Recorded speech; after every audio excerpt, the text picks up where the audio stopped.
Autoritetet në Belgjik kanë arrestuar një 44 vjeçar i identifikuar si Gertin Aliu. Ky i fundit ishte në kërkim në kuadër të operacionit Ura, i cili goditi disa grupe të fuqishme kriminale që operonin në trafikun ndërkombëtar të drogës nga Amerika Latine drejt Europës dhe Ballkanit. Aliu dyshohet si një nga antarët kyç të grupit kriminal me bazë në Durrës, që drejtohej nga Adi Çoba dhe Ervis Doçi, ky i fundit i njohur si Visi i Pojës. Arrestimi 44 vjeçarit është bërë pas një urdhër arresti ndërkombëtar lëshuar nga prokuroria e Barit, e cila e akuzon për veprën penale trafikim i lëndëve narkotike kryer në kuadër të organizatës kriminale.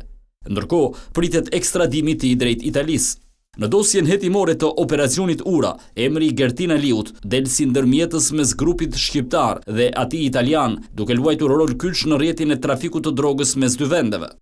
Operacioni, i cili ushtri kryesisht në Itali dhe Shqipëri, kulmoi me firmosjen e 52 masave të sigurisë, 29 prej të cilave nga gjykata e posaçme kundër krimit të organizuar. Në total u goditën antarët e 3 grupeve kriminale, një me bazë në Durrës dhe 2 të tjerë në Itali. Prokurori i SPAK Vladimir Mara tha se organizata kriminale kishte një strukturë të mirë organizuar me 3 nëndarje funksionale, ku secila kishte rolin e saj në zinxhirin kriminal që përfshinte trafikun e lëndëve narkotike, shpërndarjen dhe pastrimin e parave.